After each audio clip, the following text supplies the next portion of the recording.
going on, Breaking Brown family? What is the deal? How is everybody doing today? Please get your libations, get yourself ready to go. Do what you got to do. You know how it is. You know how we do. I want to thank all of you for sitting in with me and Antonio for a 2.5 hour show. 2.5 hour show the other day. I will today make it like not nearly as long. So we're gonna do that. But before we do that, there are a lot of things that we have to do. Let's do a little bit of housekeeping, as I always do, fam. Listen, if you are watching the show and you're not already subscribed to the show, please subscribe. Please hit the like button for me. Please hit that bell so that if you haven't already hit that bell so that you get notifications when it's time to get notifications, and you know when I go live and all that good stuff. So please take care of the little housekeeping things. What's going on, Tracy? What's going on, David? What's going on, Bryce, Mike? What's going on, everybody? Please make sure that we take care of that, just so we can try to build and grow this audience, because that's where it's at, so that we're not... I love talking to everybody here, and I'm sure you all love talking to me, but let's see if we can't, grow ourselves as a group and a force in the community. Let's see if we can't do that. If you want to donate, you can go to patreon.com/ycarnell. You can go to donatebrown.com.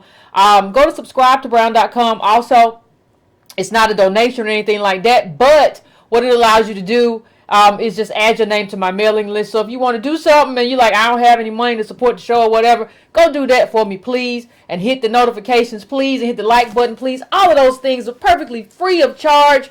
And I would absolutely, absolutely, absolutely appreciate it. Fam, as you get your libations together and all of that stuff, we have something that we have to talk about. And some people that we have to talk about. So, let's just kind of put this up. And I'm going to talk about, Ocasio Cortez, but in a very specific kind of way, right? So what we're talking about, the conversation that I want to have today is like this. Part of what has to happen for us as a community, it probably needs to happen for America, but it absolutely has to happen for us, is that we have to, one of the things that we like to do as people is like we like to get behind candidates like they're racehorses, right? Like that's what we did with Obama. But we don't ever... And you can argue that's what happens in other communities as well, Tea Party, whatever. But what I'm saying is that you have to revisit these people after freshman orientation, and you have to revisit what they stand for, you have to revisit who they are, and you have to keep making assessments. You have to make a grade. That's kind of like part of your job, is to like assess this person and give this person a grade as they go. As the semester goes along, you have quizzes and you do observations and you do a grade, right? And I want to because Ocasio, Cortez, because of who she was, right? Because of who she was and what she's supposed to represent, I wanted to have a conversation about her today, because I see some things happening.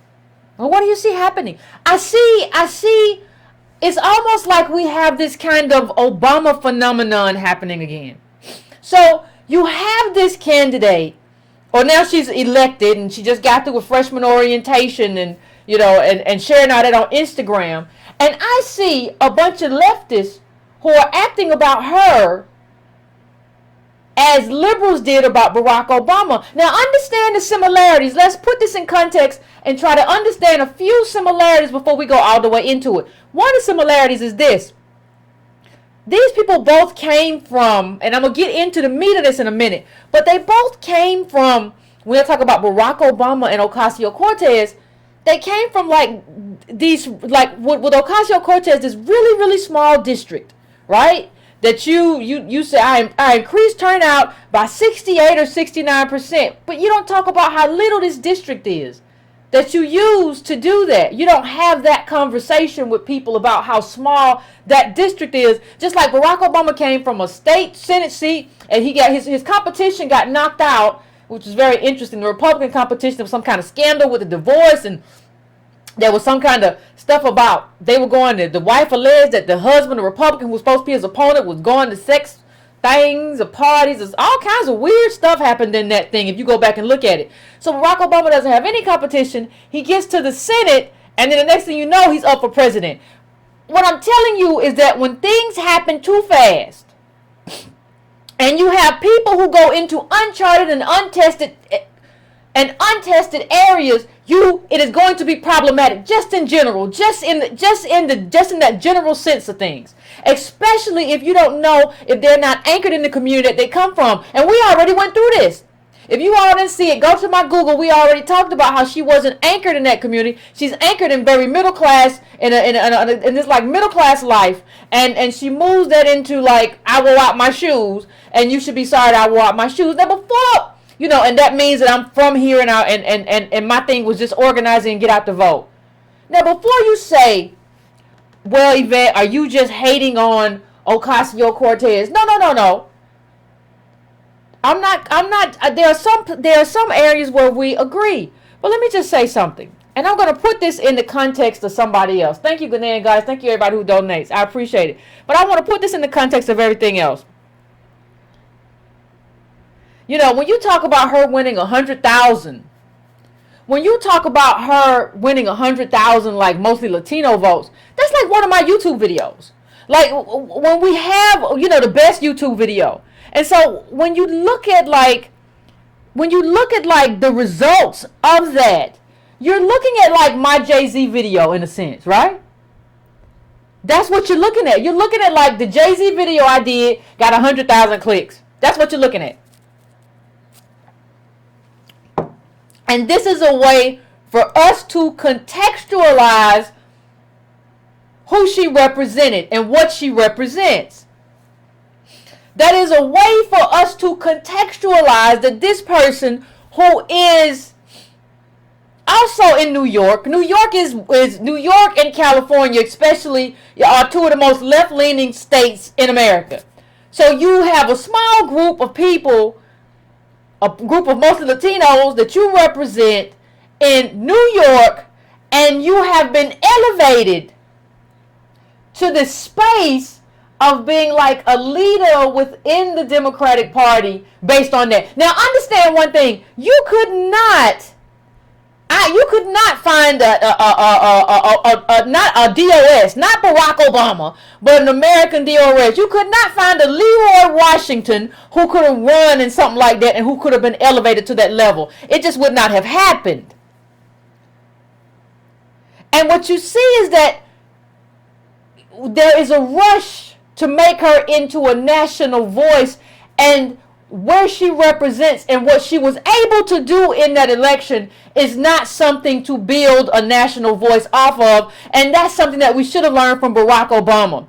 You don't build a national voice off of that, especially when we don't even know what you can do. We don't even know how your politics translates in the Deep South. See, it's very interesting when you look at it in that way, because we're going to get to it. We're going to talk about Abrams a little bit. We're going to talk about Gillum a little bit. But I want to first understand the context also. Context matters. So it matters who is in the political arena. So if I'm going to call you, I was reading an article yesterday about ultra athletes, the people who run these 200-mile races. And there was this article in the New York Times about how, there was this woman who was beating men, and they were talking about the internal fortitude of women beating out the muscularity of men and the physical strength. And somebody in the article just said, well, listen, the best female ultramarathoner could not beat the best men ultramarathoners. That's just not what it is. They're just not in the same race at the same time.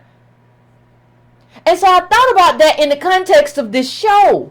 You're not in the context of like politicians who have done something statewide. You're not even in the context of Adam Clayton Powell's day, where you had politicians doing real stuff who were undergirded by their communities in a powerful way. This is not your context. You're in the context of where people get to be created by media and get to be created by the kind of photo shoots to get and get to be created by their look. Let me tell you something. And you're also created by the mediocrity that surrounds you. So we always talk, fam, you know, we always had this conversation about the Congressional Black Caucus, right? And we talk about CBC, and we talk about, but we normally talk about the CBC that we can recognize, right? The ones we see on the news all the time. So we'll talk about John Lewis, and we'll talk about maybe Sheila Jackson Lee, or maybe Barbara Lee. We'll talk about the people who are the most recognizable.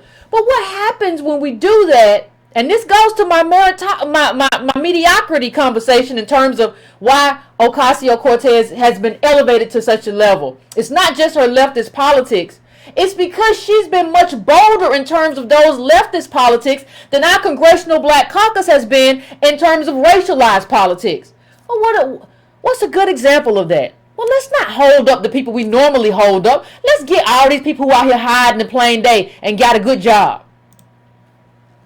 Now, if you look at the 4th Congressional District of Georgia, that is Cynthia McKinney's old district. And nobody pays attention to who came after. And like, what are you doing? And nobody pays attention. Like, his claim to fame is like the fact that he thought seriously. He said, I was joking. It was clearly a joke. No, it wasn't. You thought that Guam was going to crack off into the ocean. You said you were concerned. That is your claim to fame. That is on your Wikipedia. That you thought Guam was going to topple over into the water. That's your claim to fame as a congressperson. You are not only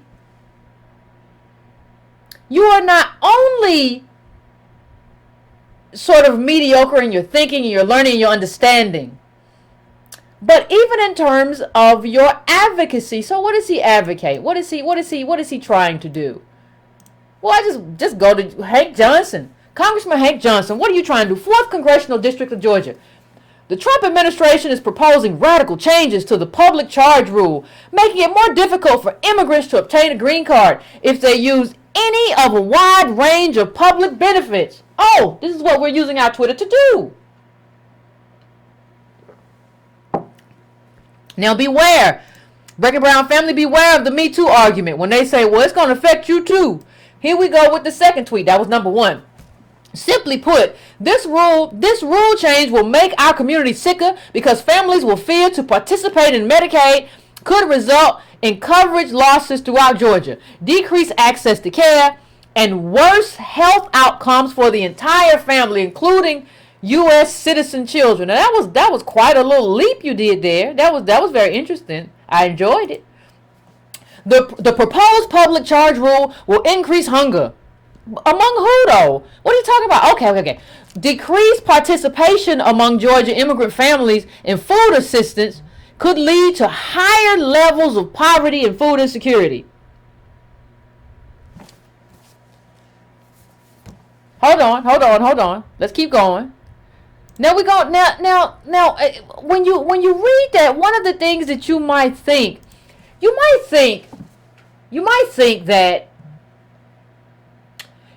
that, well, he must represent an area. He must represent an area that is overwhelmingly Latino. That's why he's concerned. We see that with some American DOS Congress people, right? They have, especially the ones in California, they've seen an influx in the number of Latinos in the Mexicans that came across the border, and so or who are second generation, and so you think that that's what it means, that means something, right? Well, not really. I want you to look at like this tweet I get more retweets than this. So first of all, the problem is not enough people that live in his district are following him. Okay? And I'm one of those people. And this is awful. Like, the first thing, listen, I've said this before, let me say it again. As part of politics, this was Politics 101. Please go and follow your representatives on Twitter. This doesn't even even if you right now do not have the time to go to a town hall because you're working 2 jobs, or you don't have the time to really go and beat the pavement or whatever you consider activism to be. Just take the time to find out who are your state lawmakers, who is your congressperson, who is your senator, who is your governor, who represents you for dog catcher. Whatever it is, and follow these people. When they say stupid stuff, you need to challenge them and embarrass them. Right? Go through these people's Twitter once a month. And so you see that nobody's even paying attention to what the man has to say. Nobody's retweeting this. Nobody's interested in the fact that he's advocating for people who don't represent him. Well, what do you mean, Yvette? Well, I mean this. This is the district. When you look at race, 31% white, 57% black. Now, over half of your people are black. 4% Asian, 10% Hispanic. Why are you and these numbers may have changed. This is like 2010 data, and that was the same data that was up on Wikipedia. Why are you spending so much time advocating for people who are not in your district? You are spending this kind of airtime advocating. And see, this is why Ocasio Cortez looks so powerful, because she's concise and she's talking about leftist politics, and all of her stuff that she has had the same drumbeat since she was in the campaign, and she has not been afraid to challenge people on what she believes or what she thinks, or the brand new Congress thinks. I don't know whether she's thinking, or how would I know? But she doesn't have a problem challenging people on what these ideals are, whether it be Medicaid or whatever. The reason she looks like, wow, this is really brand new though, is because this guy is talking about islands falling off into the water and how we need to do something for immigrants because they won't have health care. And he don't even sound convinced in his own tweets that's what he's trying to do, or he needs to do. Mind you, look, I want you to look at something.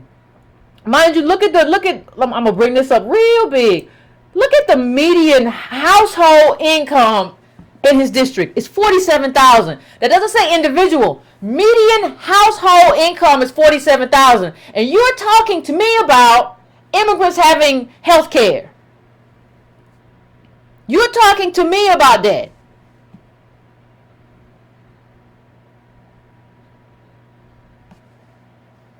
That's what you're having a conversation about. You know, one thing I can say in terms of Ocasio and her stance on immigration is that it's very consistent in terms of what her district looks like. She wants to abolish ICE and do all of this stuff, but it's very consistent in terms of the demographics of her district.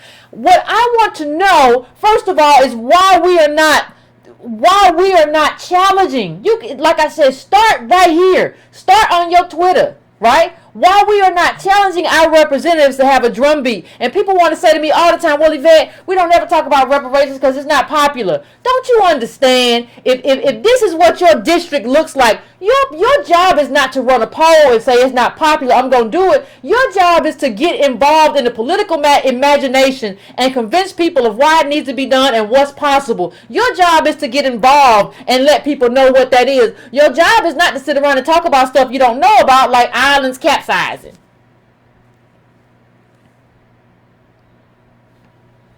Right? You have to understand what this stuff is. You have to understand the importance of it. Like if I bring up, let me just bring up something real quick. I mean, I don't think there's any other way. If we don't understand who we are, and we don't understand the circumstances that we found ourselves, and if we don't understand the consequence of that circumstance, because what basically this means is that we're left without any leadership. We don't have any leadership. What this means is that Nancy Pelosi is leading your district. Nancy Pelosi is in charge of your district, because the people who run your district, they don't have you. And they don't have your best interest at heart. Isn't that a problem? Does anybody not think that's a problem? Like, how do you not think that's an issue? How do you not think that's an issue that we're dealing with that? And see, here's the thing. Here's the thing. When you say this, people get very upset, and people say, well, Yvette, no, it's the right thing to do. You know, the funniest thing is, like, when you look at, I'm trying to bring up something really quick. But when you, about Ocasio's district, here it is. Let me bring this up really quick for you.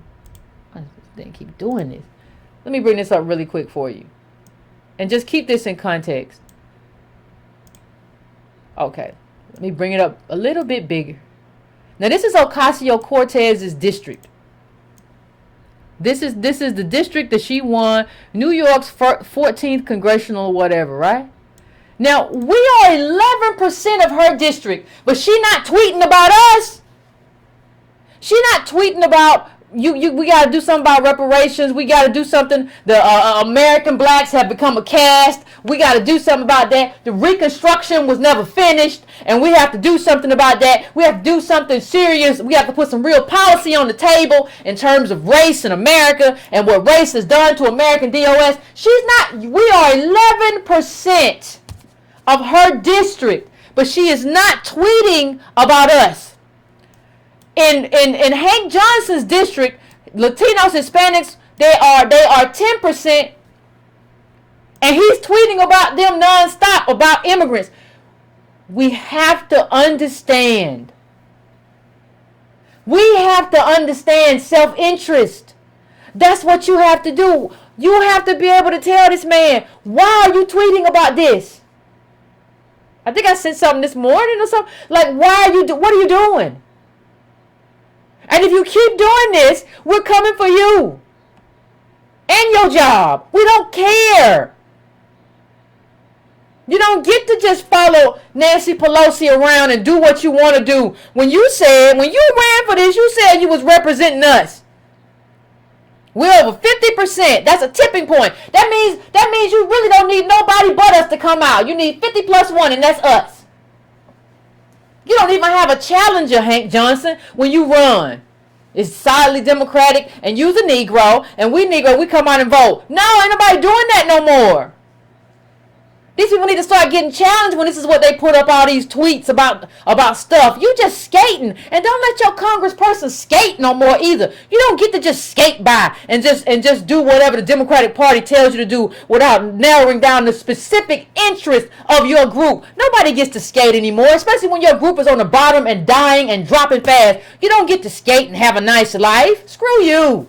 And so I think what we have to start doing in terms of understanding all of this, like we have to understand everything. And it's not a time to just understand one thing, two thing, three thing, four thing. Just understand a little bit about his background too. Johnson grew up in Washington, D.C. His father worked at the Bureau of Prisons and was the director of classifications and paroles. Okay. Now he went to Clark Atlanta. He was Omega Psi Phi. You know, listen, understand something. When you look at his bio, like your life is kind of like when you look at where you went to school and the fraternity, like it's all black. So what you do in your campaign is that you signal Negro-ness to us. Yeah, I went to Clark. I'm an Omega. And then people like, oh yeah, he's one of us. And then you get here and you do something that's not us. Like, it's not anchored in us. Like, stop faking. Like, stop being a fraud. Like, if you're going to be anchored in us, then when you get there, you need to be anchored in us. Or if not, just tell us you ain't. Just say that like, I'm Barack Obama. I ain't with all that stuff. And, you know, I'm not with that. Don't signal to me that you're for something like that and then like you don't advocate. And it's not your job to show up and vote. I don't think we understand that we can't do politicians anymore that don't have a political imagination. You have to be able to influence people in such a way that benefits your group, that benefits your district. If you can't influence people, if you are not an effective influencer, you don't need to run for office. I don't care what kind of donors you got. I don't care what kind of backers you got. If you can't influence people, you can't convince people or nothing, you don't need to be there. We ain't got time. Anybody got time to play these games? You know, it's kind of like, and you have to do it. You have to do it. You have to do it on a consistent basis. I remember years ago, I think it was, I challenged Roland Martin on something about Obama, and I said, y'all are just standing for Obama. He was like, no, I wrote an Essence article saying we have to hold him accountable. And I said, Negro, you might as well have wrote that on your bedroom wall, because writing one article and throw it into a magazine and saying, well, I wrote about it, that's a dodge. That's like saying, like, I said it that one time. No, you have to have a drum roll. You have to say it and say it and say it and say it and say it and convince and say it and say it and say it and convince and say it and say it and say it. That's what you do. You don't just say it one time. Well, I wrote about it. If you ain't read it, that's on you. Negro, what? What are you talking about? What does that mean? What are you doing with your life? So, there's a lot, people. There really is a lot. You know, there was an article earlier today that said, the Honduran caravan, they said, we ain't going nowhere. Either let us in or give us $50,000. Everybody's been trying to paint these people as like, that's coercion. Like, you listen to your country or give me $50,000. Let me ask you something. Do you have $50,000? Do you? But third worlders are at the border saying, either let me in or give me 50. There's a game that's being played. And we are at the losing end of this game. And if you want to win, you got to understand what this country is, and you got to understand what you can't give away. And you can't be running around here giving away empathy. But we're going to get back to how this mediocrity of Hank Johnson reflects on Ocasio Cortez. So when she talks about, the health care that she got versus whatever, I'm fine with that. Yes, I agree. That's good. So I want everybody to be like, and when she talk, and I have said many a time, see, this is something that the CBC should have talked about. See, what she talked about is that staff don't get paid well. Not only Congress people, but staff don't get paid well on the Hill. And I know that because I worked on the Hill. We got paid like $20K. Take a second job. But that's meant to weed you out because it's not meant for poor people to be there. But please tell me how we've had CBC members be there for years. Because what they always try to do is they always try to say, well, I don't want to seem wasteful, so I'm going to put some money back. You don't get to put money back when that's what you're paying. And you don't get to, you need to increase pay as well. But how do you have a group that represents the poorest people in this country that has not been advocating for higher pay so they can bring in more American DOS staffers? This reflects so much of this. So much of what we're seeing right now reflects the mediocrity of the Congressional Black Caucus and what they refuse to do.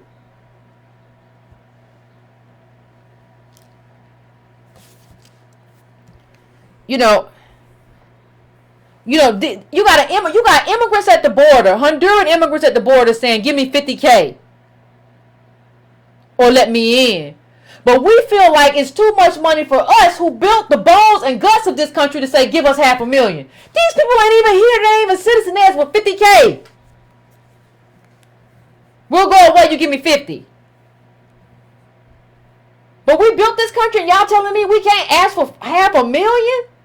And you got some third worlders at the border asking for 50? Man, I don't even think we understand. I can't even say I don't anymore. I'm gonna just pull this up real quick. I can't even say I don't understand. Like, no, this is what it is.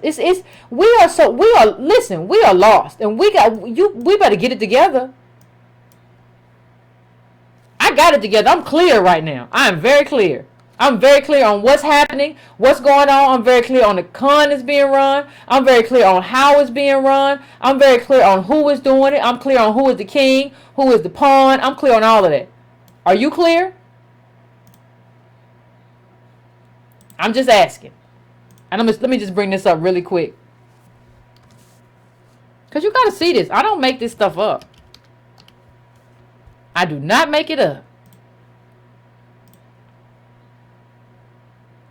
Well, Yvette, we don't need no reparations. I don't need no handout. They're at the border asking for 50. But you don't need a handout, right? Built this country, free labor, set the stage for the global economy, everything. But you don't need none. You good. Middle black family, 1,700, but you good, right?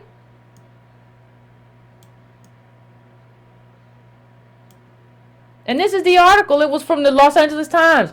Two groups of migrants in Tier 1 demand to be let into U.S. or get $50,000 each to go home.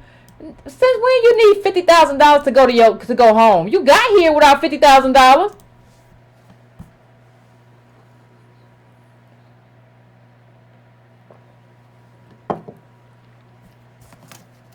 But you don't. But they can ask for that. Everybody's gaming. Just hey, I'll go away if you pay me. Pay me to go away. They're not even here. They're not even here. They're not even American. They haven't suffered under 400 years of oppression, but they saying, give me my money and I'll go away. You pay me, I'll go away. 50. 50 is cool, I'll go away. I don't even know what 50 is worth in Honduras or wherever the rest of them are from, but give me 50, I'll go away. But if I tell you, but y'all won't even ask and say, I have always said that this has to be multi-generational, it's more than money, but y'all don't want to even ask for 500. Migrants at the border want to ask them for 50 and they ain't even been here. What does that say about us? Come on, man.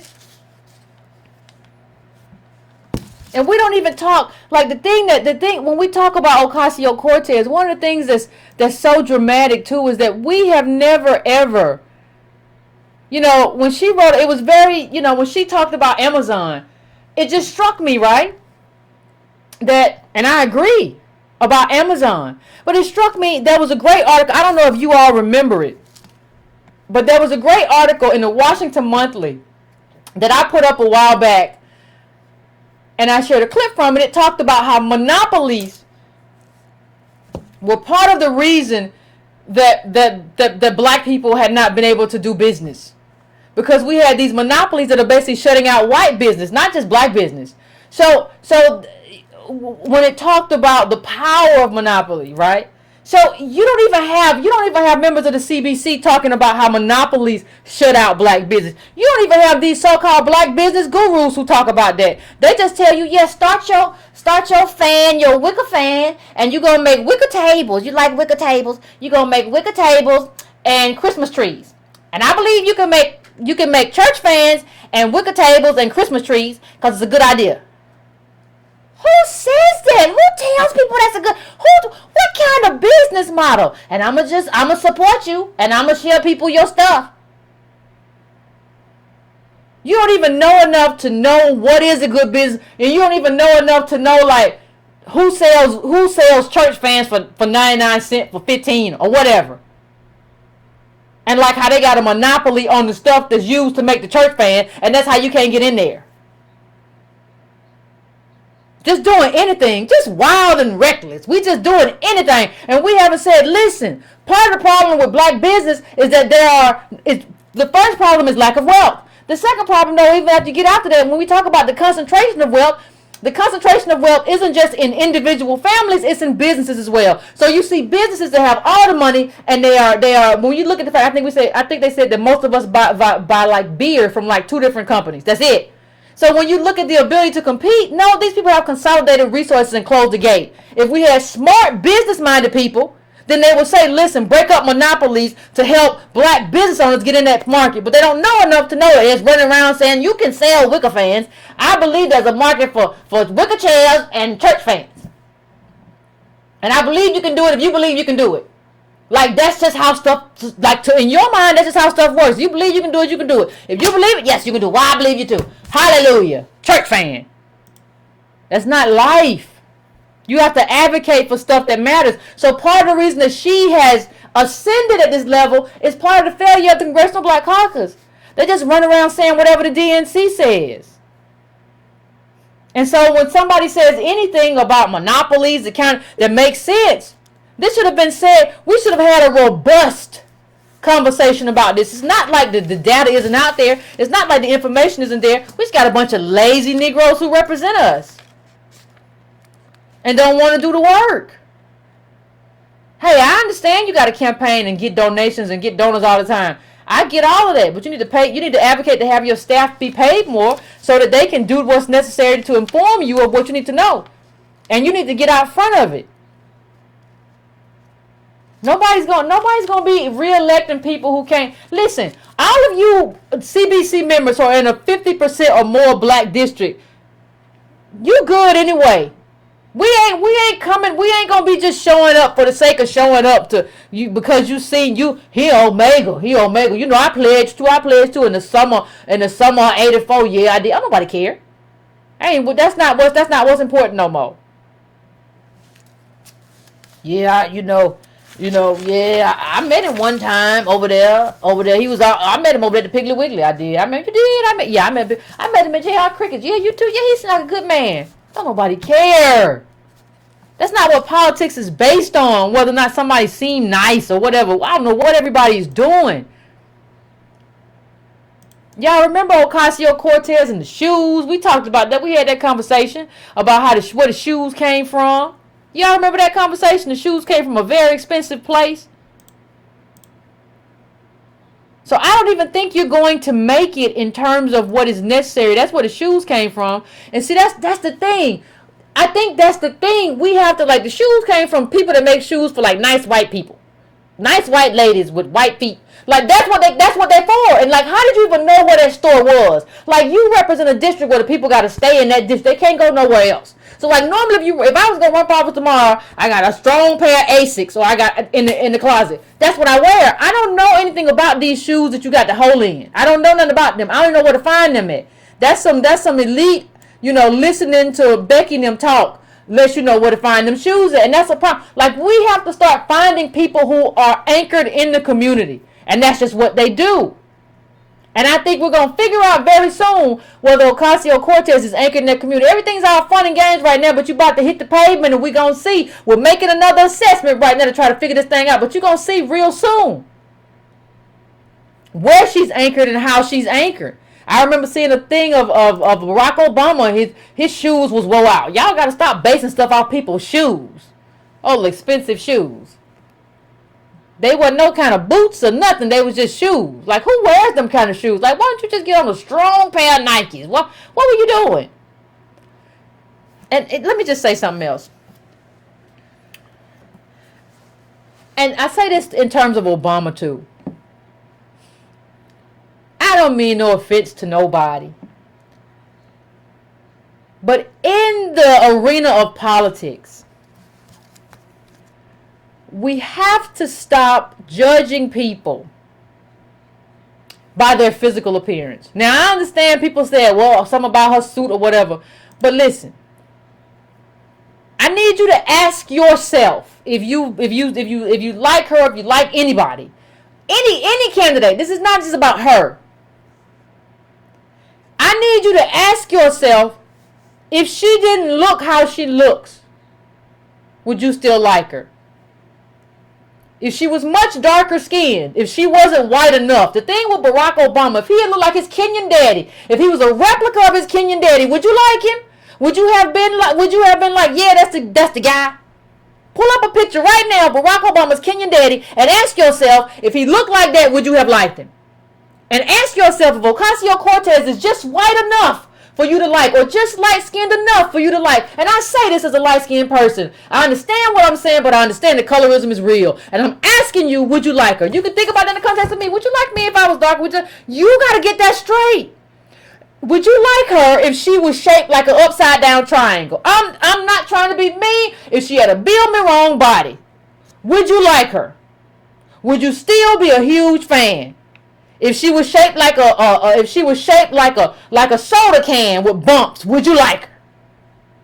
Would you still say, no, Yvette, that's my people, and I'm with my people, and I love? Would you like her, or do you like this image?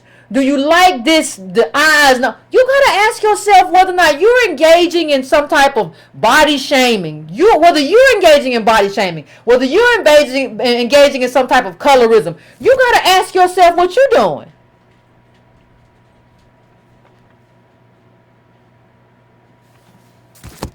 I need to know. I'm just asking you, would you still like her? Because that's what we need to do. We need to still like people and still be a fan of people if they got the right politics. We're not in a space to just be fans of people because they seem, I like her, and we don't understand that, like, this society is kind of put us in a place to just like all kinds of people, to just like people because we feel like on some level they're attractive. And we be feeling like they're attractive for all the wrong reasons. Right? Because society has given us a Eurocentric idea of beauty. So she's a lighter skinned Latina, or she's a lighter skinned Hispanic, you know, or she doesn't have a box body, or she's not short or whatever, like teeny short, like little 5'1", like dwarf short. Well, I like her. Or she's not real curvy. I like. No, you got it. No. Really assess. Really assess why you like her. Really assess what that is and where that comes from and where that derives from. You have to really do that. I can't do it for you.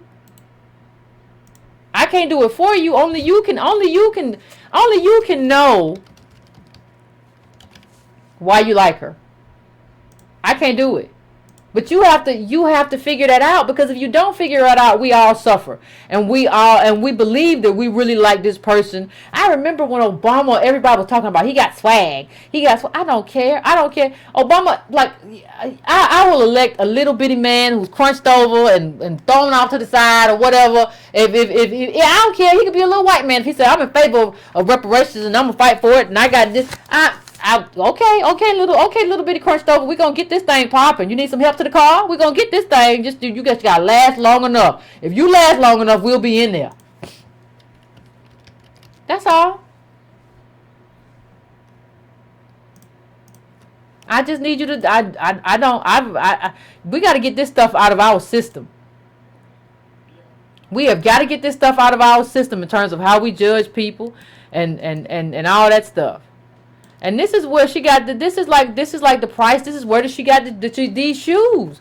Like, these are high price shoes. I'm just saying, you Jenny from the block. These are expensive things.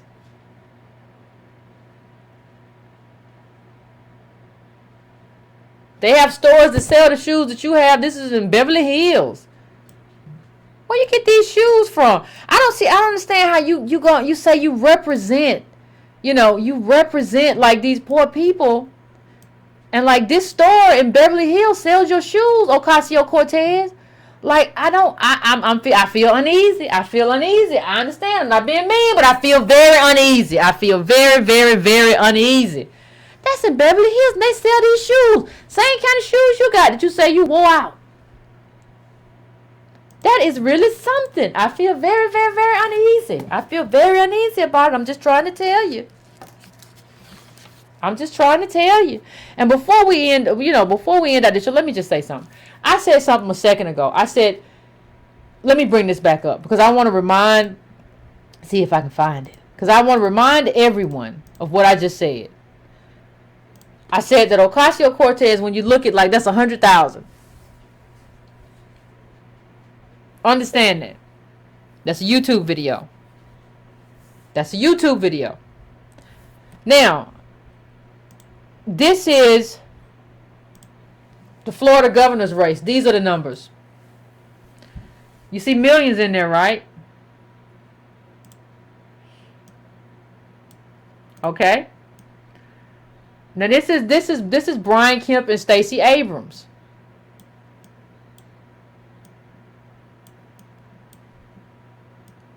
Same thing, right? 1,900,000. That's what he won. She was 1,923,000. Right? Now I want you to understand something. When you say, well, why can't a black candidate, get in this, win these statewide offices? Because they're navigating a very different terrain than Ocasio Cortez. That is a very different terrain. They have very different obstacles in terms of race and everything else than she had in that little small district, which is in New York. See, the woman with the Beverly Hills shoes on,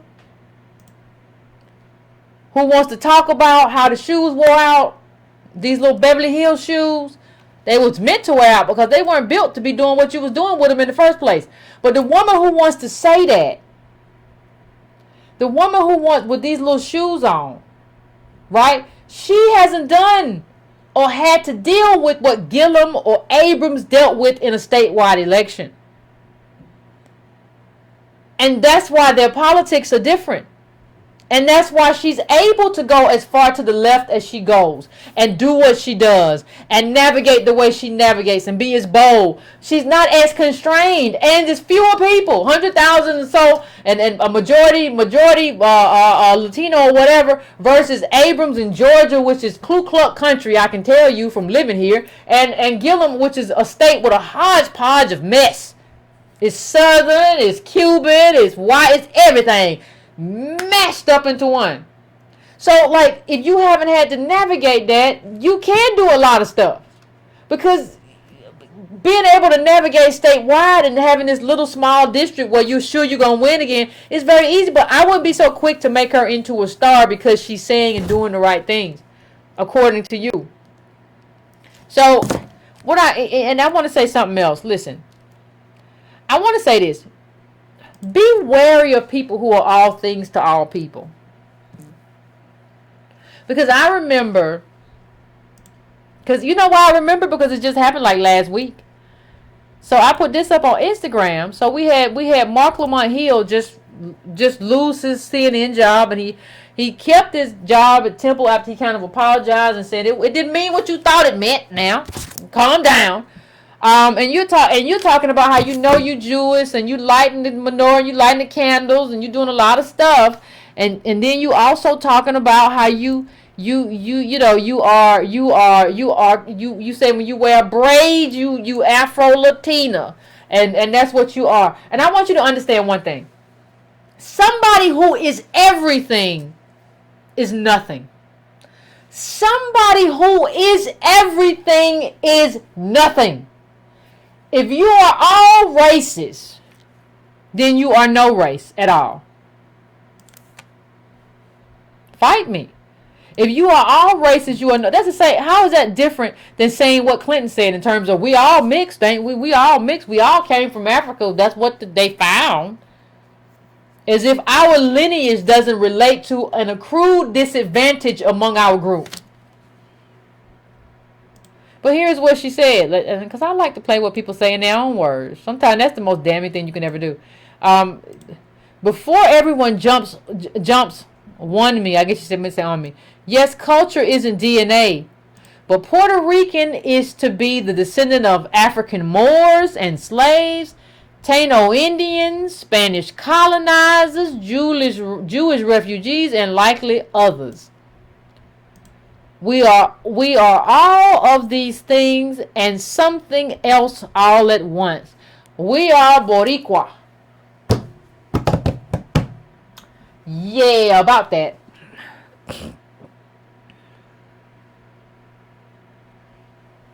About that. You what? I am Boricua. Okay.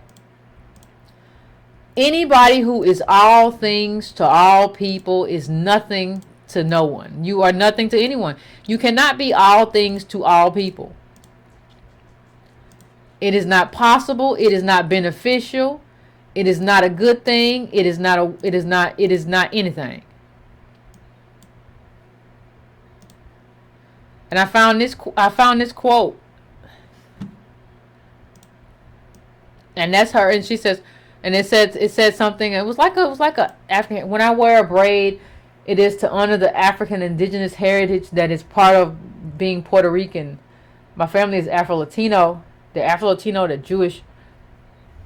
When my niece was very little, it was. You can read it on your own. I can't. It's too much. It's too much. Because I'm running out of time, and I got one last thing I need to say. The next thing, don't let people use you as a backdrop without doing the politics that our community demands. What do you mean? You took a picture, Ocasio Cortez, in front of, y'all know that's Shirley Chisholm. And you said something in a tweet about her as well. You said, we stand on the shoulders of giants. if you believe you are standing on her shoulder, I only have one question. What does standing on her shoulders demand of you? Because when you talk about a New Deal, you talk about a Green New Deal. You don't talk about a Black New Deal. You don't talk about how Reconstruction was never finished. You don't talk about Jim Crow. You don't talk about zoning and land usage. You don't talk about redlining. You don't talk about that. So if you talk about you standing on her shoulders, then that means you have an obligation. And now don't give me that, well, Shirley Chisholm, you know, we talk about immigrants and black. She ain't you. People who listen. Let me pull something up real quick.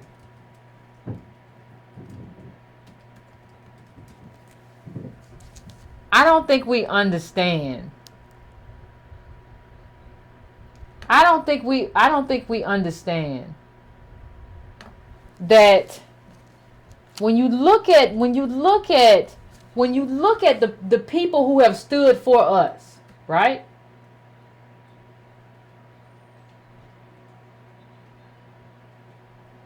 And when you look at, see, Charlie Chisholm, she stood for a lot of people.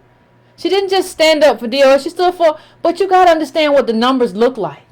You got to understand the Immigration Act of 1965. You got to understand how that changed the face of demographics in this country. And you got to understand who she was and her background, but you got to understand the context of who she was and the context of her standing.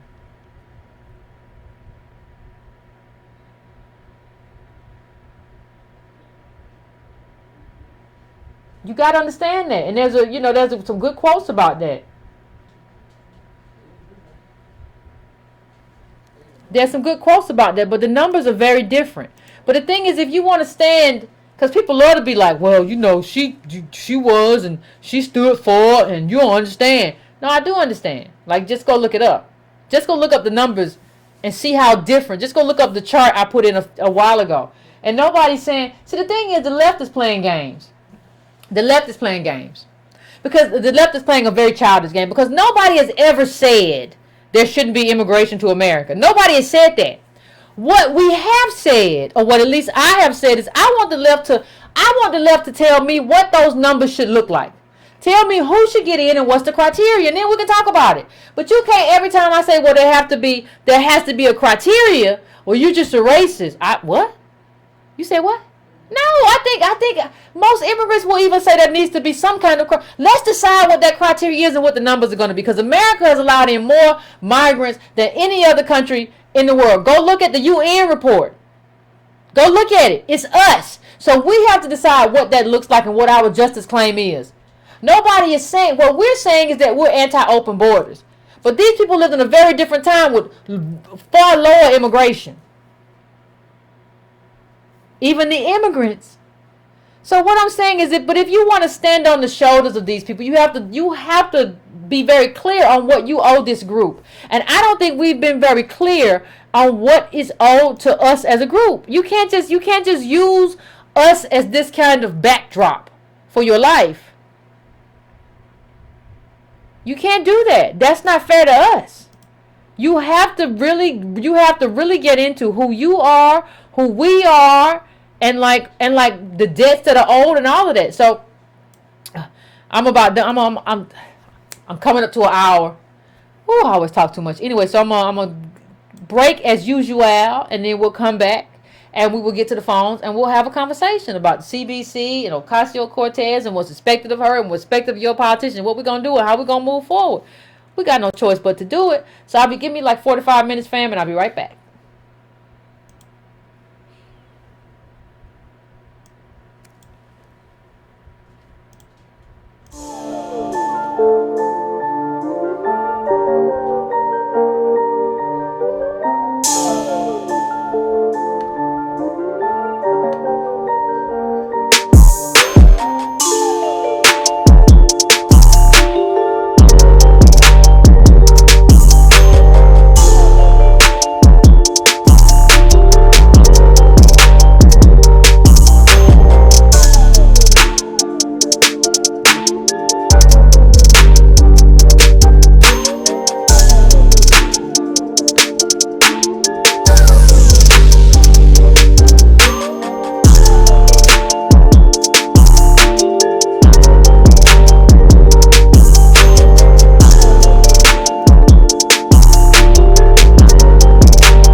going on, fam? I'm going to try to keep it. I'm going to try to callers. Please. I want to try to get to as many people as I can, before like 11:30 because people got to go to bed. So please try to keep your calls as concise and just try to hit that point as best you can and just try to be cognizant of the fact that other people want to get through it. Other people want to like add their thoughts to the conversation as well. I appreciate it. I appreciate you. So I'm going to go to my first caller right now. I'm going to 909, but I'm going to 90981 because I have two 909s. So 90981, I'm coming to you now. What's your name? Where you calling from? What's on your mind? Good evening, Ms. Cornell. This is Keith. How are you doing today? Pretty good. How about you? I'm blessed and highly favored. Thank you for taking my call. No problem. I just want... Go ahead. No, you go ahead. I'm sorry. I just wanted to speak briefly on the Democratic Party, along with the CBC, if I may. Go ahead. Essentially, it seems as though this party has always kind of ignored the issues of race, class, and the essential needs of black folks throughout the United States for the past 40-plus years. I was listening to the Black Agenda Report, and they made a very good point not too long ago concerning police violence as it pertains to the topic. Mm-hmm. They said, have you noticed that a majority of police shootings happen in black areas that are democratically controlled? Whether it's Chicago, whether it's California, which has one of the largest numbers of largest number of police shootings, essentially by the numbers, according to the Guardian and their research. Okay. They have an ongoing tally going back 3-4 years. New York, and so forth. And every time we try to bring these issues up, these issues are kind of bombarded with, again, immigration, need for women's rights, LGBTQ, but everything that we need always becomes secondary. So I think that Ms. Cortez, just like the CBC, are playing into the same model that they've been doing for about 40 years. I'm glad that you and Mr. Antonio Moore are bringing these issues to the forefront and keep up the great work. Oh, thank you. I appreciate it, Carl. I appreciate it. Yeah, nobody wants to talk about that. You know, that's what happened. It's funny. It's funny because I remember, like, every time that there's a Republican running, what Democrats always says, no, we can't talk about race. We can't talk about shootings. We can't talk about, because shootings, the killings are just a consequence of race. It's a consequence of having an impoverished group on the bottom doing what impoverished people do. So what they tell you is, no, we can't talk about that. This is just because the Republican would just be the devil. And they tried to make Trump into the same thing they made Romney into. Everybody was the same. We can't talk about it because right now we just got to get somebody in office that ain't a Republican. Then maybe we can talk about it. You know, we got important things to do, and you keep talking about suffering. And yeah, that's a problem. Like, and it's a problem that we don't just be like, well, no, we ain't gonna be the base of it. Then you just won't do what you're gonna do.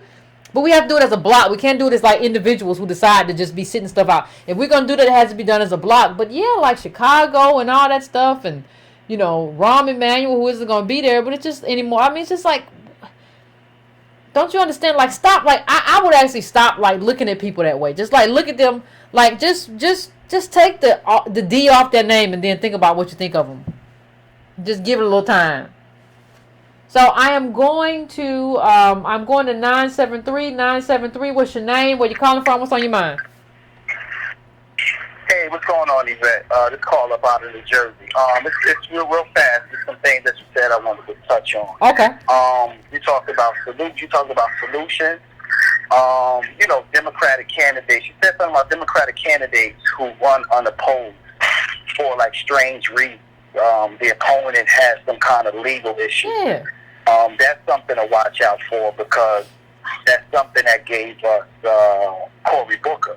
I brought that up before. Yeah. You know, without the imprisonment of former Mayor Sharp James of Newark, Cory Booker wouldn't have had that seat, and we probably wouldn't have Cory Booker sent to the Senate. Find out who our candidates are. I've done that, and so I follow my state assembly and state senators and my representatives. And soon when I went on my representative for Congress Twitter, he's pro-immigrant, and you know, I mean that's the first thing I noticed. Personality and charm. I think we fall for that all the time. Every time. Like, you know, good-looking people, people with, you know, $1 million smiles, people who's able to captivate a crowd. That gets us all the time. And another thing that I noticed with the Congressional Black Caucus, nepotism. I lived in Newark, New Jersey, and Donald Payne, he was the representative in that area. Once he died, his son took the seat. So they're just basically passing off these seats generationally, and none of these candidates, family members, come behind their family members with no kind of black agenda. Yeah. So that's something that needs to be addressed too when we start talking about the Democratic, the Congressional Black Caucus. There's a lot of nepotism going on. Because I remember, do you remember, I don't remember what happened with him, but do you remember like when Kanye decided that he was going to resign? I remember, I don't know whether it happened or not because I haven't followed because I don't live there, but I remember like the reparations bill, and he said his son was going to take over or his son was going to run, then it came to find out his son had some stuff going on. And I can't remember what it was. I'm just like, what the heck is going on? Like how do you just appoint him? Like, you know, what usually happens in terms of people like, well, Donald Trump, yeah, that's because wealth runs everything in America. That's because of wealth. But like, how do you just be like, well, he gonna run? But he had some stuff in his background or something. Somebody put what happened to him in that chat. Said, a lot of these candidates, they're running unopposed, and because of name familiarity. We're familiar with these names. You know, we just go to the poll and vote for that familiar name, you know, without even caring about the politics. We just basically make room for the descendants of do-nothing politics, and they do-nothing children get in office and do nothing. Yeah. You're right, Carla. I appreciate you. Yeah, somebody said his son had a case and couldn't do it. Yeah. But you know what? Somebody just asked in the chat, like, do Asians run for office? And the thing is, do Asians vote? And the thing is, I know people say that, but if you check it out, there was a very good article in, I think it was a New Yorker, about affirmative action, where Asians started talking about how they realized that they needed to become politically active. Well, they said that they had a realization that they had to get involved in politics. This is happening. Asians are getting more involved in politics than ever on all sides, while we're saying we don't need politics. Understand how crazy that is. Like, everybody is involved in politics. That's just what it is. That's where the money's at. Nobody's involved in politics just out there. No, the money's over there on Capitol Hill, and I think I'm going to go get me some. That's what happens. So I'm going to 909, I'm coming to you. What's your name? Where you calling from? Hi, Yvette. This is Anthony from San Bernardino. Hey, Anthony. Actually be back on the air. Thank you, Clementine. Okay, appreciate you. What's going on? All right. Your topic on intersectionalism or racelessness. How is that I have so many questions that goes with this topic. And I hopefully you can help me answer this, but I do the best I can. It seems like I'm sorry, can you hear me? No, I can hear you. I said I'll do the best I can. Okay. Because I've seen a video, and then some lady put your face on her YouTube page. Her name is Dr. I don't need to. No, don't nobody need to know. Don't nobody need to know her name. Call. Just tell me why you calling and what she said or whatever question you need to answer to. We don't need to know her name. Okay. The deal is what I want to know. What I want to know is because I keep hearing, people talk about the race card, and they always say, well, why are you bringing out the race card? Why are you talking about? It seems like DOS doesn't have a claim as far as it seems like we're polarizing for some apparent reason, and it seems like a lot of Black Americans seem so much or so interested in other ethnic groups instead of their own tribe. And I'm trying to figure out the whole conversation about as far as, we shouldn't get into this victim talk or have that victim mentality as far as talking that race card stuff or that race thing. and how Kevin Hart as well came out and started talking about how, you know, he works above. I forgot his quote, but you and Antonio came with your last talk, and you talked about how he works harder than most, so it's not about race to him or something like that. And I wanted to know, what is it that we as DOS have a problem with seeing being called victims or victimization, and how come we just cannot claim slavery and say, look, well, we have a specific claim here that our tribe is being specifically sought out and being used to gain political gain, yet we're not getting anything. We're not getting anything delivered to the DOS as a result to everybody stepping on our backs and climbing over our shoulders. And I would take the answer over the air. I don't know if okay. All right, no problem, caller. I'll tell you. Listen, what would you say, or what would any woman's group or women's group say if a woman got raped and she started talking about the manifestations, of which there are many, the physical and psychological manifestations of that, you know, that vicious, brutal kind of you know, attack on her and her body. If she started talking about that and she said, I'm a victim of that, the funniest thing is nobody would take away her victimhood. Everybody would agree that, yes, she is a victim. Like, she was raped. What do you mean she's not a victim? And we have been victimized. You know, the funniest, what happens to us is not just one victimization. What happens to us is that we are not only come from slaves, but we get remade into slaves every generation, right? So chattel slavery gets made into like the black codes, you know, which gets made into like convict leasing, which is made into like, you know, after you go to that, you go to mass incarceration, you go to the KKK. Before that, the KKK and terrorism, redlining. Yeah, like the life that we live isn't just about one thing that happened. With like a lot of victimhood, it is still victimhood, and people accept it as that, but it's one thing. It's one tragic incident, right? I was a victim of a beating, or I was a victim of a rape, or I was a victim of a stabbing.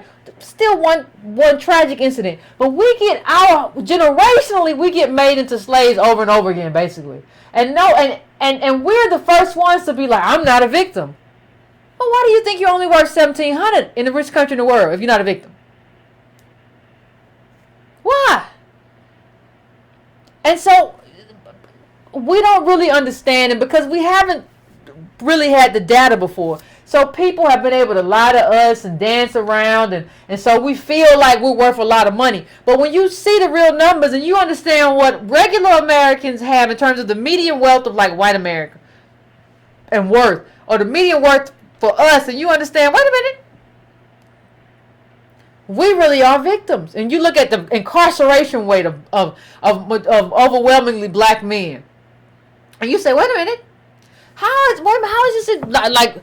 I know it's just not black men committing crime, so how is it overwhelmingly them going to jail? And you realize that, yeah, you are a victim. But see, we so lost. We lost in everything. Like, the more and more I think about it, and we've all been lost. I count myself in that number, you know, at a certain point. We've all, because we're propagandized to be lost people. We're propagandized to be lost people and help other people. Like, one of the things I look back on now, and I really just like, even more than when we did the Black Panther show, when I look back now and see them dashikis, I'm just like, and not because like if you come from a country where you are aware that and that is your attire, you should do that. God bless you. Do what you do.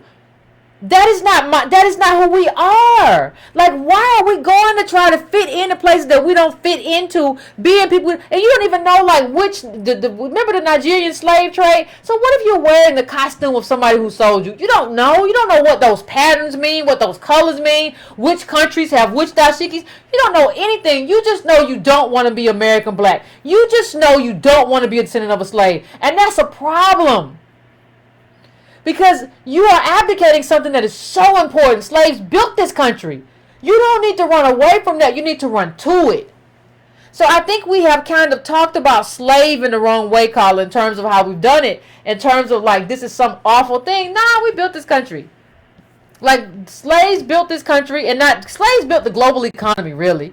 But that's where we are, and when we understand that is our contribution, when we understand that we were not just a docile group, that we fought and we fought back, when we start to understand that, let me just put in the plug, the 27th, we're going to do the book club, the Denmark Vesey, but when we understand that we have continually fought back, and we understand that there is enough legacy in this country for us, right? Like, we have our own legacy. We don't need to, it doesn't mean we hate anybody else. We don't hate any immigrant from any country.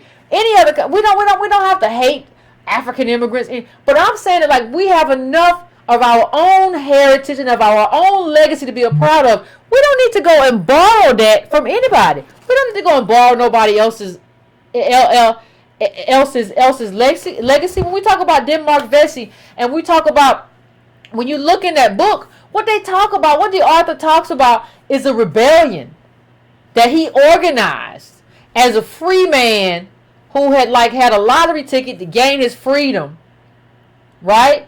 And because he said he didn't want to go to Africa, he wanted his people to be free. And he had even kind of reached out to Haiti and tried to get them to get involved and organize this thing over a number of years, thousands of slaves. Like this, from what we're seeing in terms of this book, and we'll talk about it, we'll probably do other books, but you're talking about a monumental kind of revolt that was buried so much so that we don't even know what Denmark Vesey looks like. That's why his face is so shaded out right there. You don't even know what he looks like. That's why nobody talks about him. So, like, that's why I have a problem when people say, well, Yvette, what problems do you have with, like, Claude Anderson? Like, the problem is, I heard him say one time, like, we never fought back. Like, are you insane? Like, that's my problem. We have a legacy, and you are responsible. You are responsible for knowing and understanding and sharing that legacy. So when people come to you and tell you, y'all, and it's just not Denmark Vesey. Like, understand, we got revolts, we got history, we got all these, you got all these black people who always revolted. You got black military men who came back after the war and was like, no, I ain't playing this game no more. I'm a soldier. I want to fight for somebody else's freedom, and I ain't gonna have none. We have this. That was the Red Summer. We talking 1919. We have our own. We don't need to go borrowing and trying to put on other people's garbs and culture. I don't have any problem with anybody else's culture and what they want to wear. That's not my stuff, though. I respect you and your stuff. It's not my stuff. So I'm gonna go to the next caller, but I just wanted to put that out there and just so we can talk about it, and it just bothers me when we go around trying to make our culture somebody else's culture. No, it's not the same thing. It's not the same thing. I'm going to 903 right now. 903, what's your name? Where you calling from? What's on your mind? 903, someone, they got some problem with their phone. Call back 903. There's some things going on. I'm going right now to 408. 408, what's your name? Where you calling from? What's on your mind? My name is Steve. I'm calling from San Jose. What's going on, Steve? I have a question. I thought I heard you or Antonio say something that if a white person didn't support reparations, they were racist. I have never came across any white person that said they supported reparations. I used to call KGO, I hate to keep bringing it up, back from the early 80s all the way until 2000. And they had a conversation about reparations because the Japanese Americans, during the time Japan was rising in the mid-1980s or so, somehow put together a reparations plan. Uh-huh. And it was for $20,000. And everybody understood that it was a token situation because they had lost, the Western Addition and some of the best farmland in California and all this stuff. And there were people calling in because the way KGO worked, some people would call from Mississippi, call from all over the country to voice their opinions because the show was held from like 1 o'clock to 5 o'clock in the morning. Nobody supported it. So when it came up for black people to get reparations, the conversation that is, people came up with every kind of reason for black people not to get reparations. People say my people didn't. First of all, my ancestors didn't have slaves. They came from Ireland and they caught hell. They came from Italy and they caught hell. Okay, I have never. Hello? You still there, caller? Well, I think we lost that caller. But yeah, I agree. But it's still true. Like, see, the thing is, and that's why reparations is such a good question, because when you look at our history, everything from slavery all the way to zoning, it's a given that it's deserved. Like there's no way. And if somebody said, "Well, I never heard of it," you can just give them Ta-Nehisi Coates the case for reparations, and then come back to them and say, "No, how do you feel about reparations?" And if they still say, "Well, I'm in favor of it," that's a racist. Like you have, like, it's a given that it's old for you to be like, "I'm not in favor." What? Like, so if it was on a ballot, you would, yeah, because you don't want to sacrifice anything. You just want to smile and kind of feel good and laugh with us and say, "I love you, Guy, and you're my friend, Malik, or you're my friend, Leroy, you're my friend, Mary, or you're my friend, Juanita." But I don't want to do what's necessary or sacrifice what's necessary for you to be the same kind of citizen that I am. That is racism. See, we have this idea that racism has to be something that is like vicious, or it's a Klan's hat, or somebody calls you the N-word. No, racist is just two different standards. So if it happened to somebody from Ireland, you would say, yes, they need reparations, whoever. But because it happened to us, no, we don't need it. They, whatever rationale you have, that's still racism. Racism doesn't have to be this kind of cross-burning thing. It's actually most times far more subtle than that. I'm not going to give you anything. I'm not gonna give anything of what I have, or tax dollars, or the life, because my life is built on your life. See, white successful life is built on our life being a failure. So yeah, I like you, I think you're cool, but I'm not gonna sacrifice my good life so your life can be better. That's racism. So I'm going to my next caller. I am going to 903. I'm coming to you. What's your name? Where you calling from? What's on your mind? Yvette, I was thinking about what you're saying. Do you think that Cory Booker and Kamala Harris are going to try to be president and vice president for one another? I doubt it. I doubt it. They both have too big of egos to be VPs. They both want to be president. Right. So, but I'm just saying, it's one. They might flip a coin kind of a thing. And then the other thing, I was noticing that the show thing in Texas, they're talking about putting him out there. And I was watching that Google guy talk about in front of Congress how those algorithms or whatever they call them. Yeah. They put that stuff in there so the media picks that stuff up even more and more and more. So the media, and so Google can pick whoever they want to be at the top of the list, and the media grabs onto that. And then when the media grabs onto that, that's why you have these people now. Is that it? I don't know, but I think they can control it. I think they can control whatever they want to control. Well, it just seems like that's the way it's put to me. Like Google will put whoever they want to out there, then the media latch onto that person being number one, and then now you're on Vanity Fair. It just seems real weird to me how these people just get tossed in here all of a sudden, and next thing you know, boom, they're here. And like you said, the guy, the regular dude who's American DOS, he's never been nowhere even close to having those kind of numbers, or being able close to come to that kind of a thing. Yeah, no, I agree with that. I agree with that, Carl. I'm gonna let you go so I can get to some more people. But I thank you. I appreciate you. Yeah, I mean those algorithms are powerful in terms of like who gets to see you, where you show up. So I don't doubt that that's possible at all. It is funny with like I think it's somebody he said the guy in I think it's about like Beto O'Rourke, and it's funny like he did worse than like Gillum. He did worse than Stacey Abrams. Where everybody's talking about he should run for president. Like based on what? Like, how is that not racism? Right? Like, he did worse than Abrams and Gillum in his election. But, like, in Texas. And you can't say, well, no. Well, Abrams was Georgia, right? But nobody's telling her she should run for president. But everybody's running on you, little skinny white boy. Like, come on, man. So, I'm going to 617. What's going on? Hey, Yvette, it's Reggie. What's going on? Not too much. What's up with you? Oh man, I was chilling, but when I saw that picture with her saying Afro Latina, and then you flip a coin and she's Jewish, it sent me to a weird place. I feel like I had to say something. I got a few points, but I'm gonna try to get through them as quick as I can, and just tie it back into DOS, because like she's really, really scattered, and she's so scattered. It really scares me, and what makes her scary for me is that she so accurately reflects the games that the left is playing right now, and I think that's why she's being elevated, because she plays it so well. I'm gonna go into a little bit about her, like I said, and I'm gonna tie it back in. But just see how scattered she is. Her grandfather, for those that don't know, died in Puerto Rico after the hurricane because the government failed. The government has failed, and they continue to fail Puerto Rico. Your ancestors are literally buried on that island. Not mainland Puerto Rico. You have folks on the island.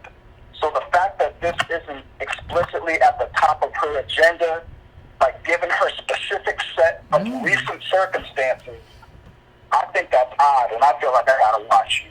But here you go, going back generations, centuries, back to some random Jews in your lineage, when the colonial relationship between the United States and Puerto Rico is the most consequential thing in your life and the lives of your people. If her grandfather were anything other than Puerto Rican, he'd probably be alive. Wow. Him dying got nothing to do with Israel. But here you go around pandering. And like the expulsion of the Jews from Spain was during the Inquisition in 1492. 1492. I want somebody to show me the policies that Spain had or currently has towards Puerto Rico that has any bearing on the condition of Puerto Rican people today. Like this is some wild ass pandering she's doing. I can't remember the last time I've seen this. Like she even said on her Twitter that, I can never turn down an opportunity to try a new dance when she's in there with the Jews. Now, if you are really anchored in being Jewish, that would not be a new dance for you. Like, this is some false anchoring. And it's just back to the Jews, the most consequential thing for them is not just Abraham, it is the Holocaust. That's not even her lineage, but here she goes trying to anchor in that. Like, she's playing games. It's like I don't understand. It's just like I'm not running around trying to talk to the Irish because I have a distant Irish ancestry. They sold me. I'm not running to the Cherokees because they're in my distant ancestry. They kicked me out the tribe. Slavery, Jim Crow, redlining, that's the most consequential thing for my life and my people. Absolutely. And she's running around screaming DACA and immigration justice, yet the Puerto Rican people don't even have full citizenship. And they don't. Did they have? And they didn't even get everything. Puerto Ricans didn't even get everything that like they were supposed to get after the hurricane or whatever. Like what like they didn't even like they still jacked up over there. Like why aren't you just like my granddaddy dead and he dead because y'all Trump you can do what you're supposed. Like why aren't you on that? Like you know what I'm saying? If that's what happened to her. Yeah, that would have been day one for me. Like she said it in passing, but it's like as soon as right after orientation, that's day one. Like part of that infrastructure package or Green Deal or whatever she's trying to do, you send that green down to Puerto Rico. So like, why ain't that on your agenda unless it's time to extract something politically from Puerto Ricans or Latinos in her district? Now I'm going to tie this into us as DOS. If you are that politically indifferent and duplicitous with your own people who are dying and suffering as we speak, what does that mean for my group when you start throwing around that you're Afro-Latina and start braiding your hair? and then she goes and ends that statement like on Instagram that she says, oh, I want every girl to be able to wear braids to Congress. So you went from the specificity of racist beauty standards imposed on DOS women, you went from that to All Lives Matter in one post. That's that intersectional bait and switch again. Like you pretend to anchor yourself in a black woman's struggle. You stand under Shirley Chisholm's picture, and then you leave the door open for white folks. And it's for that reason that, like, she really terrifies me. Like, they're really trying to get this Obama 2.0 thing popping. Like, again, I feel like she's dynamic. I agree with a lot of her platform. And let's be honest, like you said before, Yvette, she is cute. I believe that does play a part in it. But with all of this political imagination she has, you know, the Green New Deal and Medicare for all and all this $40 trillion, but all black people get is a couple of pictures on Instagram, some braids, and a shout-out. Oh! Where's the political imagination for me? But you know your girl been hugging up to her. You know your girl been hugging her all the time. Like, you're the president, they just be hugging her all the time. What's up with that? Why they hug so much? Yeah, that makes me nervous too. It's like I feel like with Cortez, I feel like when it's time to get specific about DOS, she's gonna stab us in the back in the worst way possible, and everybody's gonna be surprised. Like, oh, I thought it was women of color and Shirley Chisholm and hugging up on Presley. I feel like her kids or grandkids probably gonna be like the next Marco Rubio or Ted Cruz. I feel like where this is going. So I just say to DOS, and especially the DOS women, please do not make the mistake of making folks like Cortez and Kamala Harris Obama 2.0. Please, please, please, ask who you. Thank you, Reg. As always, Reg, but thank you as always for bringing that stuff. I appreciate you. And somebody said, why they all hugging so much? Because, like, listen, one of the things I have too, I don't mind if I'm out to take a picture with you, but one of the things I have tried to, like, I always have to ask when I go out, and this is not like when I meet people in regular spaces, like if I meet you out to eat or at the Kroger store or at the gas station, but if I meet you at like an event, I have to ask myself, wait, who are you? Like, who are you? It's like, Yvette, let's get a picture, and you hug real close, try to grab my neck. Who are you? Like, why are you doing that? Who does that? Who tries to get a picture that way? Who just grabs somebody's neck? I don't know you. You don't know me. And I'm on YouTube. So what are you finna use that picture for? You have to figure out who people are and what they're going to use that stuff for. Like, a lot of times you don't even realize this person is going to make themselves like DOS by like proximity to DOS. Like you make them an automatic sister girl, or you might put that up on your side and say, Yvette approves of me. You know, we was together over here. You know, I was at an event a while, like probably like 8 months ago, and this guy like said like, well, let's debate right now, like, and he brought out his phone. So wait a minute, you're going to try to debate me in this space so that you can use me to get clicks for what you're doing? No, like, I just hit the phone down. Like, what do you want? What you gonna do? No, I'm not finna do this. Get away from me. Like, you have to be willing to understand who you are, not only who you are in proximity to the person that you're talking to. Like, how that person is trying to use you and use your image to elevate themselves. You have to be trying to understand it. If you, like Reggie said, if you ain't standing up for your own people, you can talk Puerto Rico all day, but Puerto Rico is, you know, by that the hurricane got jacked up and it still ain't right. I saw a bunch of stuff. If you can't stand up for your own people, if you lighting little candles and stuff for Hanukkah and you ain't really full throat, I know you're not gonna stand up for me, and that's gonna be a real problem. So I mean, Reggie, you're right. It's a mess. 757, I'm coming to you. 757, what's your name? Where you calling from? What's on your mind? Oh, Yvette. What's going on? Oh, Right back to the same thing. We can't get off of this topic that I hit when I first called. no. Running from blackness. It should be an Olympic sport. Look, your politicians run from blackness. The man that you just featured, what'd he do? 57% of his people don't need nobody else, but what'd he do? He running from blackness, but he HBCU, ain't he? Yeah, he is. I'm thinking, they don't understand what we talked about earlier, that we more American than any of the rest of them, because we didn't come through Ellis Island. We earned ours through torture, victims of every kind of vile treatment you could get. We were the currency. Now, here's the interesting thing. AOC is doing the same thing the CBC did. They run from blackness. Mm. When do they bring out their blackness? When it's time to get reelected. When it's time to sell comic books. We talked about him earlier. Uh-oh. When it's time to be like Mr. Jeffries and talk about empowering my people if I can get this thing passed in Congress while I'm in the minority. What happens when they get the majority? They run Nothing. from blackness. Yeah. But part of the reason they get to do that is too many of our people do it. And I want to tie it into something. I tried to send it to you. I don't know why I knew you would be on a subject like this today. But your HBCU, I listened to something sent to me by John Jeter, who used to be a writer for the Washington Post, editor actually. And it was a Rock Newman show. They had 3 melanated people on there. Did you look at any of it? Did you get a chance to see it? I didn't get a chance to see it. My email's been acting up though. I'm gonna have to tell you, do you realize running from blackness is not just an American DOS thing, it's throughout the diaspora. Pardon me? No, I was just laughing. You said it's throughout the diaspora. It's a disease.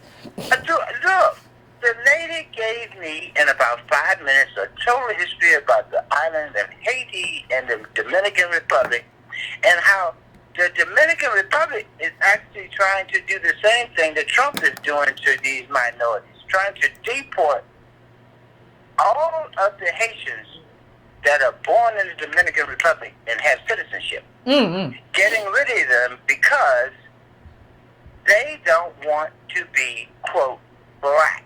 The Dominicans are much lighter people than Haitians, quite naturally. You see them more melanated. And it's darkening up their country. So they're trying to get rid of them. Then, that was one lady, and guess what she's in charge of? The Ralph Bunche School at your alma mater. And what she said they do is they have 3 internships that they send people throughout the African diaspora to try to teach them about how to raise the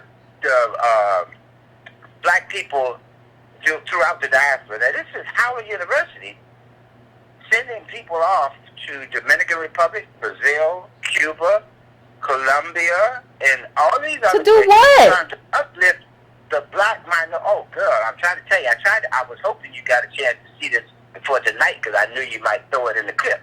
But my point to you is running from blackness is something that is throughout this North American continent. Mm. Wait, I'll send it to you in the emails. You'll get to see it after your show, and you might end up using some of it. But here's my point to you.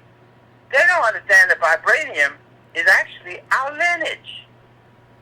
We are grounded in something that deserves reciprocity and reparations. But everybody is trying to run from the very blackness that gives them power. But you know what? I don't think they're that dumb because I just finished telling you when it comes election time, they remember that blackness, just like AOC did.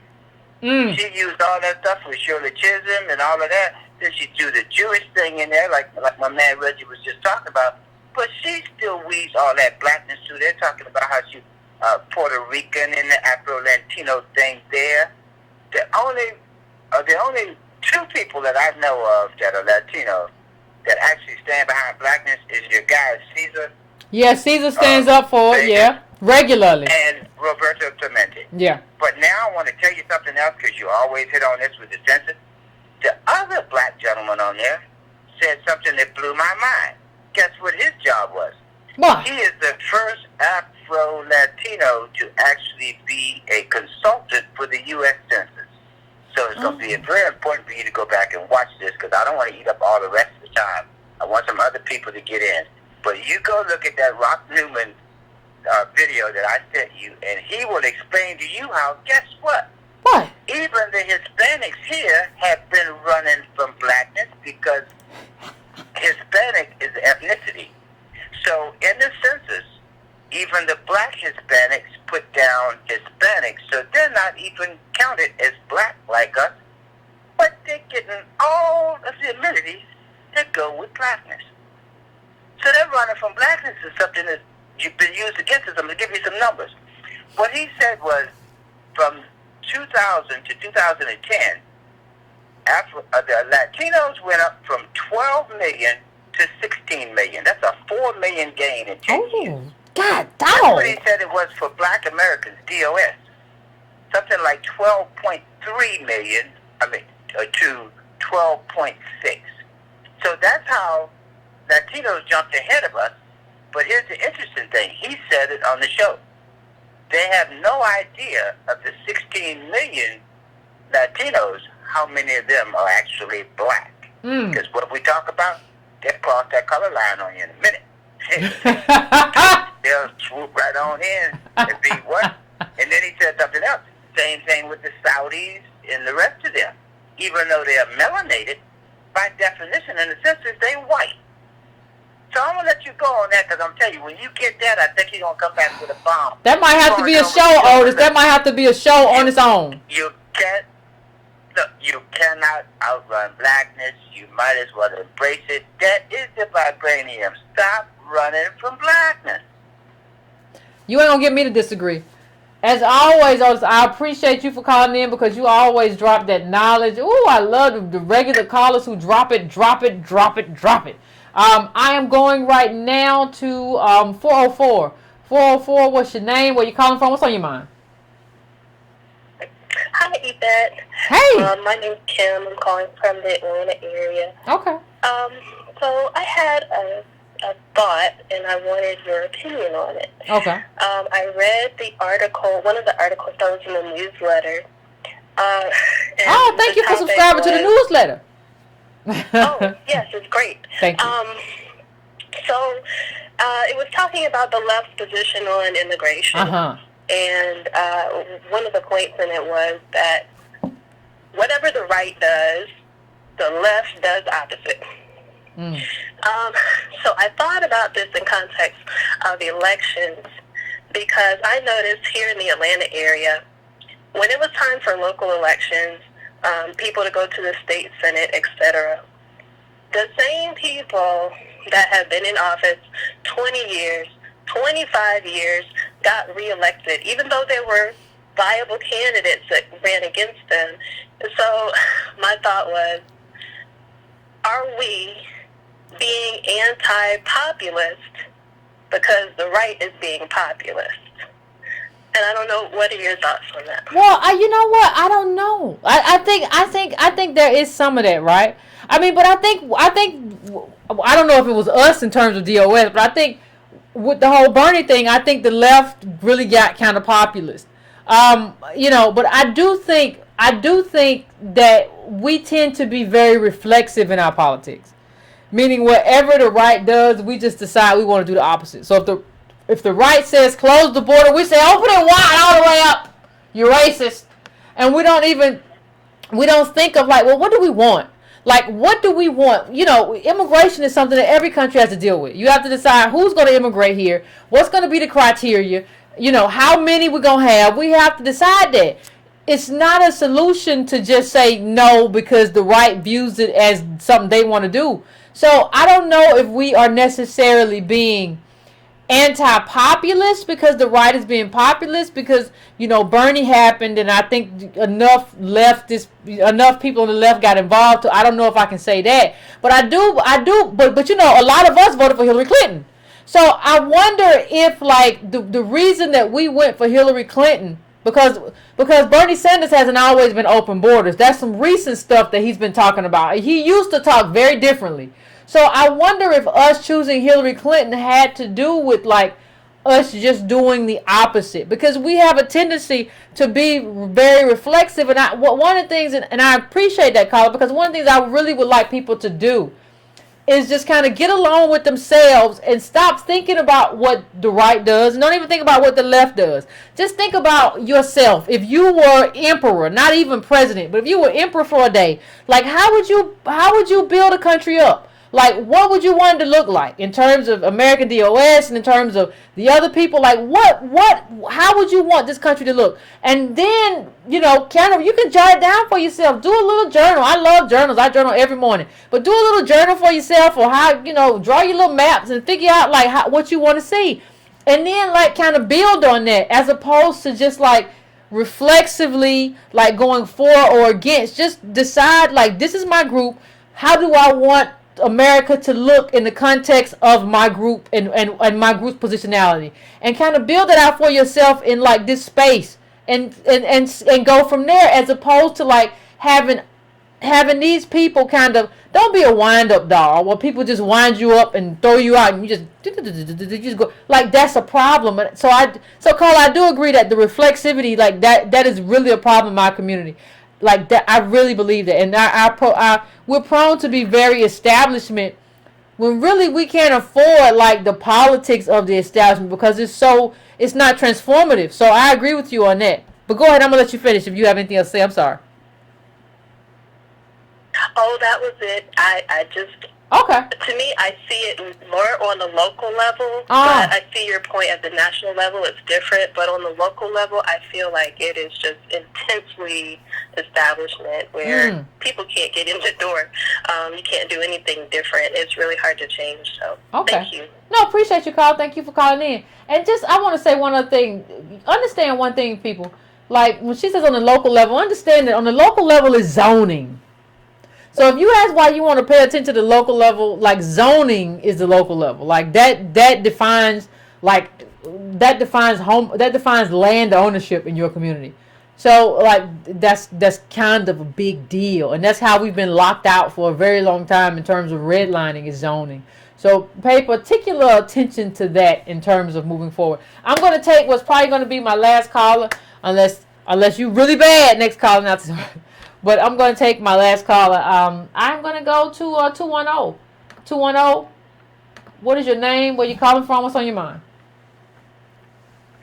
Hey, Yvette. This is Tiffany. Hey, Tiffany.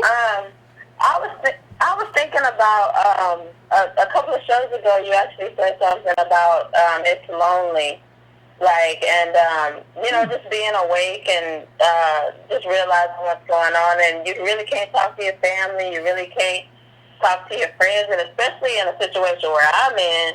I live in San Antonio, and I'm, like, surrounded by a bunch of, like, white Hispanics who actually think that they're white. And the one thing that I was thinking about, which is really funny, because I used to work at a movie theater, so I use everything in quotes. And what happened was I was watching The Incredibles, which is one of my favorite movies ever. And what you were talking about with Ocasio Cortez, how if you're raceless, then you're kind of just all over the place. And there was a part where this guy that turned into the evil dude, he said, when everyone is super, then no one is. He was like, I'm going to make everybody super. And if I give them all the powers of being a superhero, even though it was, like, manufactured and it wasn't natural, then there you are. There we have it. That nobody, like, it just... Stop right there. Carla, I want you to stop right there for 1 second. Stop right there. You said something that's very important, and I'm going to let you finish, but stop right there. That's the problem with equality. That is the problem in a capitalist country. That is the problem with saying, I'm going to give everybody money. I'm going to give everybody this basic income. Because if you have, that means nobody has a basic income. Because they just increase the price of everything and we're all the same again. And we have a specific lineage that we still never got, and a specific justice claim that we still never got justice for. That is the problem. Because that kind of sameness, and you make everybody that, and it means you made nobody that, and we all still on the bottom. And we all still don't have what we have in terms of a specific justice claim. But go on, Carl, I'm sorry, but you made a good point. I don't know if you intended to make it, but that was a good point. Well, what I'm saying is that there's no progress for us. Like you said earlier, we had reparations, but it was interrupted. Everyone else that comes here, whether they're black or white, they're still immigrants, but they still step on our struggle and then, ascend to something else. But they always kind of try to reach back every time they get in trouble. And, of course, we come out and we're like, oh, well, yeah, we went through this, we went through that, but at the end of the day, they don't address our needs. So when they say, if you raise the boat, if our vote has a hole in it and it hasn't been addressed, then raising a vote leaves us at the bottom of the ocean. Like, what are you even talking about? Yeah, what are you even talking about? And I'm real open, and like you said that you were really for immigration, you were really for helping out other people, but when they get here, they turn. Too many of them, like, too many. Well, we're going to use the civil rights movement, gay people. We're going to use women's movement. We're going to use this, and then, but none of them ever address us as a people and how we were here before, when it was really just black and white. Yeah. Let's just start with that. It really was just black and white for a really long time. Yeah, descendants of slaves and white people. The civil rights movement, and then they opened the floodgates, and now we're fighting everybody.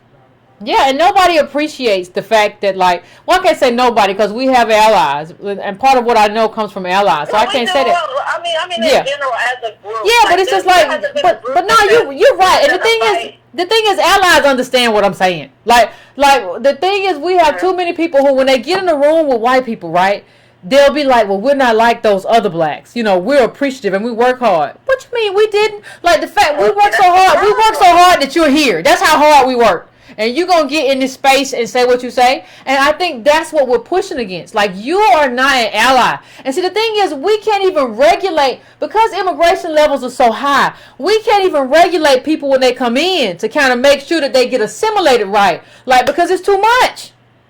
It's too much. It's not like Stokely Carmichael Day. It's too much. Well, it's like, listen, if I throw a brick, you throw a brick, because we in here together.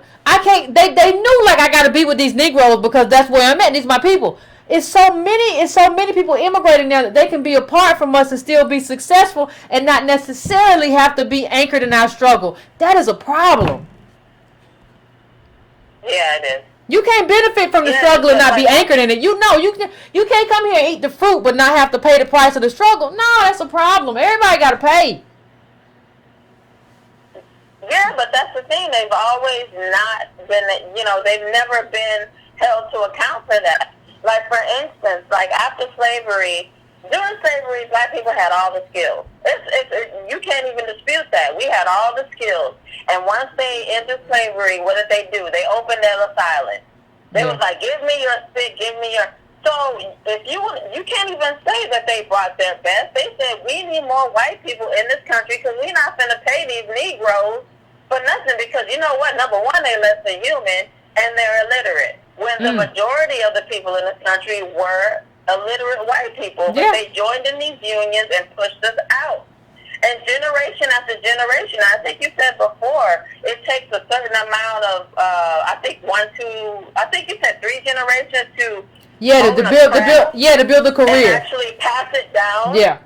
So we were stripped of that. Yeah. We just became, just non-working bums, and then they just came in and took over. Yep. And then they even after slavery, they didn't want to do Negro work. Like, people don't even talk about the white laziness of night. We don't want to do that slave work. Like, we don't even want to talk about that. Y'all ate clay. You ate clay out the ground, and ain't nobody talking about that. Like, you got to know that's buried. But thank you, Carla. I appreciate it. But you on it, Carla. I appreciate it. You right. You ain't lied today. You ain't lied. I thank you for calling in. But yeah, I mean, that's just what it is. That's not no lie. That's what it is. That's just what it is. And we got to come to terms with it and come to grips with it. And we got to enforce that in terms of our group, in terms of the code of conduct, in terms of who you got to be. You can't just be running around here just accepting people because no. How do you got to put in this work? You got to understand who we are. Like, I've said this before, and I'm not going to say it anymore, go into it on this episode, but I will have people, like, when you come here and you become a citizen too, you got to learn about American Black DOS history. You got to learn that. You got to learn who we are. Don't be treating me like, no. Treat me like an American white woman with a cat.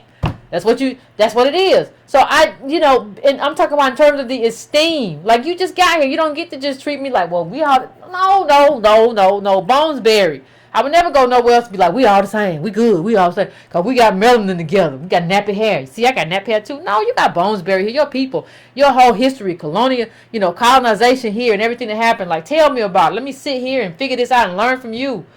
We don't demand that, though. We have people, and we just try to hold Wakanda. If you don't stop. So thank you, fam. If you all haven't gotten the book, we're going to read the book like that I put up, the Denmark Vesey book, 27th of this month. So it's not long. It's only like 140 pages, and we're going to discuss some controversies and all kinds of stuff we're going to discuss on the 27th. That's the last Thursday of this month that we're going to have the book club discussion. Like I said, it's a very short book. So I thought it would just be easy for us to kind of get through and discuss and move on to the next book or whatever. But I appreciate it, fam. Please like this video if you haven't liked it. Please subscribe if you haven't. Please hit the bell to get notifications if you have not done that. Thanks to Clementine. Thanks to Ghanaian Goddess. I appreciate y'all for donating, and everybody who donated. I only saw a couple of names that popped up. So I appreciate it, everybody. And until next time, until next time, we'll have this conversation. We got to keep having the conversation. It's the only way this happens. People ain't talk. People aren't doing, like, our people aren't really doing, like, serious politics. It's crazy, like, online and stuff for the most part. Like, we're not doing it. Why? Doesn't make any sense. But thank you, fam. I will see you next time. Until we come back and talk politics, y'all be easy, finish your libations, and enjoy.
Bye.